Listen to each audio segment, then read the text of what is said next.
Hello and welcome back to V-Sense. Today we're going to be talking about tobacco vanille.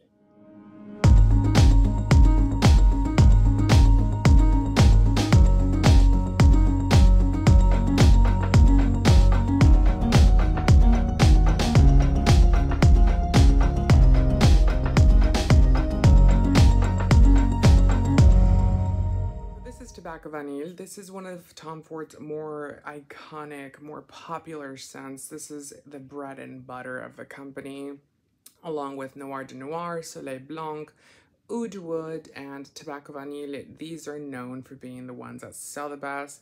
These are the OGs. These have been around the block and back, and they are still here. This is, like I said, one of the more popular scents that he has created. It has stuck around since the original launch of the private blend. I believe this is not part of the original line, but it did come out, with that original launch of the entire collection once he did that. Funny story is that I actually used to work for the brand whenever this was launched. It was very, very popular, but very misunderstood at the moment. And it did change quite a bit. It did become one of those scents that became very iconic with times. And we'll get into it, as to what has changed and if it's still the same scent, if it's worth it, if it's too sweet, if it is way too expensive. We will find out all of that today. So upon getting one of these bottles, this is a 50 ml bottle, which is 1.7 ounces in the US.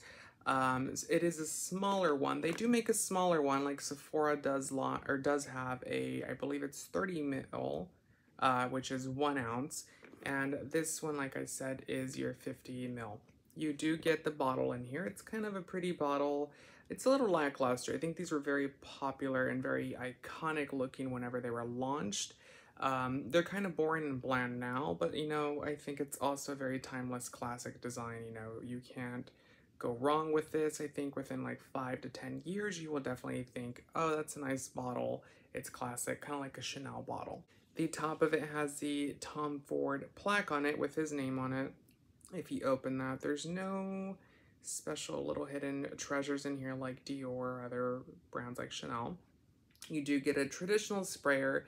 These sprayers are not anything special. They're not like a Dior sprayer or an LVMH sprayer per se. Those are ones that you spray and they kind of mist and waft into the room. This one's just your traditional sprayer. You spray it, it's boom, boom, boom, done, and you get it on your clothes or on yourself and it's done.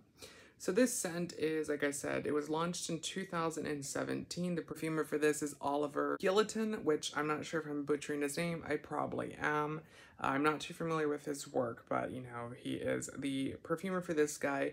And this is supposed to reminisce of an English gentleman's club. So essentially, the tobacco of the, cigars with the kind of like a bourbon type of scent, the old wood. Kind of like what you would think an old gentleman's club in, England or like Scotland or Ireland would kind of be like. So definitely is one of those scents that I would say does really well with its description. So they did describe it fairly well. It does represent that, to a T. The only problem with this is that whenever I purchased this, or actually when I worked for the brand, I should say, the fragrance was $230. So that was pretty, outrageous for the times because there was no other perfume that was this cost. They were the first to essentially launch a perfume brand that was considered niche pricing for a designer brand. So he was the first one to really bring that pricing in there. Other brands like Chanel and Dior did have their private range, like this guy back here. This is one of the newer ones, but those brands did not have the pricing that these do. They were more expensive than your regular, store-bought fragrances, but they were not as expensive as these for the size and stuff. They have had multiple price increases since then, and the price for this one currently for this size, which is 50 mils, like I said, would be $285. So price per mil for this guy, which is, like I said, 50 mils, you're paying $285.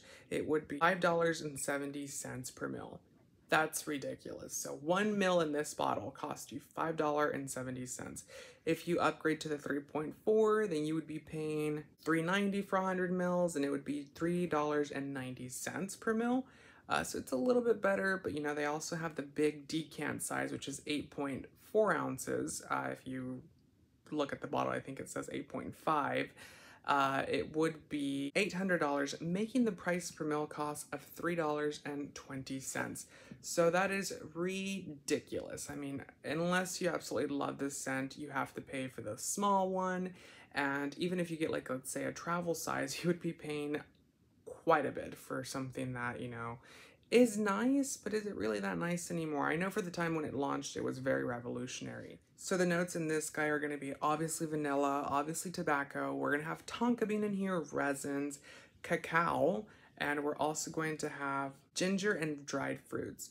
So, I mean, the scent itself is nice. I've had a love-hate relationship with this. So when I worked for the brand, I was never into this guy. There was other ones like Champaca Absolu, Cafe Rose. There was quite a few other fragrances that I was actually into. This was never one of them. It did sell really well. It did become, you know, one of those cult following fragrances that, you know, people would like absolutely protest if it was discontinued. But it did become one of the favorites, one of the fan favorites, and especially for a male audience. These are typically supposed to be unisex fragrances, so men and women can both wear them, typically. Tom Ford always had the philosophy that no fragrance had a gender to him, but, you know, department stores want to categorize something into SKU for male and female, so this was definitely more on the female or male spectrum. Which I can see that, you know, it's like I said, it's reminiscent of an English gentleman's club that says everything in this guy. The issue with this guy is just like Noir de Noir, because Noir de Noir is one of those scents that I actually really liked when it launched. They gifted us that bottle when it first launched, and I had a love-hate relationship to it as well, because it was one of those scents that kind of had an old school, like, I don't want to say grandma type of fragrance, but, you know, an older audience, you know, and that one has black truffle, black rose, I believe it has jasmine in it too, black and white peppercorn. It was one of the popular ones, but it was very potent. So, you know, you could see yourself buying a bottle that is this size, just like Tobacco Vanille back then. And they would last so long to the point where you're like, oh, well, that makes sense. You know, you're paying, you know, just as much or, you know, a little bit more, but, you know, 2 sprays and you are boom, boom, done. And they changed it, you know, they reformulated it ever since the original launch of this fragrance, just like a lot of the other ones that were the original ones.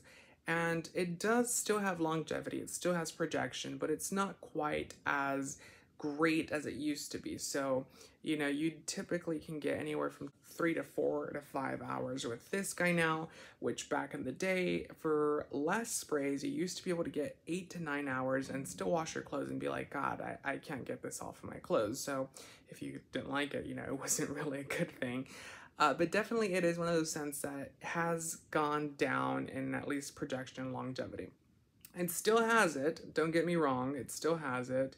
But it's not quite what it used to be. So that kind of makes me not want to pay the price for it. So Tobacco Vanille to me, typically, I mean, it smells good, don't get me wrong. And I know I probably have a very different opinion from everyone else. I do like the scent. I do find it nice. I do find it to be a soothing, you know, soft, sweet scent, you know.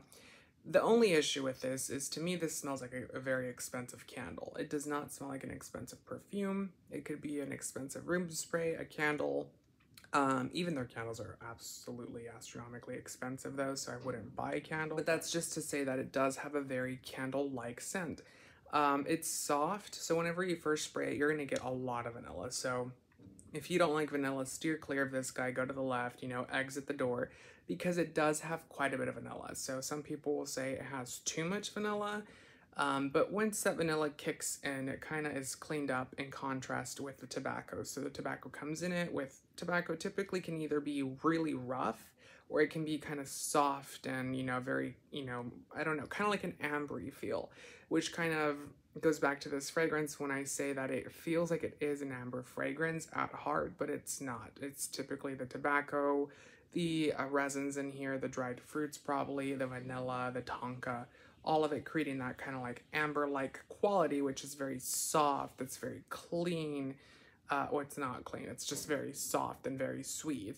And it does have a really nice contrast of both a sweet, soft, and, you know, very amber-like qualities, which make this scent, you know, a little bit more wearable. But at the same time, with it being wearable, it does become a little bit more candle-like. And that's the thing with it. I do not care for this one as an actual perfume. Like I said, if they were to launch it as a candle, a diffuser oil, and that was part of the range, and I can see it being very popular with that, at least for me. I know a lot of people would defer that and not like that answer, but I definitely think that this scent is not one that I personally would wear, and I don't wear. This is not actually my bottle. This belongs to my partner, but hey, it is one of those scents, like I said, is loved, is one of those scents that is definitely has a cult following.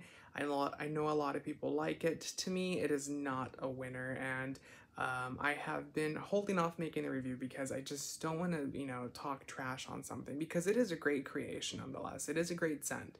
It is one that, you know, you can tell that there's a lot of detail work, a lot of craftsmanship, a lot of, you know, hours and hours of, you know, making this scent perfect, because it could have just become a vanilla tonka bean mess, because there's a lot of fragrances out there that are vanilla and tonka bean, and they're an absolute mess. But this one definitely does have its nice contrast. Again, to me, it doesn't smell like a perfume. It smells more like a candle. But hey, some people want to smell like that, so props to you if you want to smell like a candle. What do you guys think about this scent? Have you guys tried Tobacco Vanille? Have you been interested in it? I would definitely say that this is one that's a very polarizing scent as well. So if you are interested, I know a lot of Sephora's, I know a lot of department stores do carry this. You can definitely go and smell this guy before you actually purchase it, because for the price that it is quite a bit to commit to. So definitely check it out. And like I said, if you're gonna buy one, I would definitely go for the 100 ml size, not for this guy, because you're gonna get more bang for your buck, unless you absolutely love it. Unless you absolutely love it, get the big guy, which is the 250 ml bottle, because that would be $3.20 per mil, and this one, like I said, is $5.70, which is ridiculous. Thanks so much for watching today's video, you guys. I hope you guys enjoyed. I enjoyed filming it with you guys. Let me know what else you would like to see. Is there any brands that you particularly want to see on this channel? Are there brands that you're like, stop showcasing them? Let me know everything in the comments down below. I hope to see you guys soon, and make sure to subscribe and comment. Bye.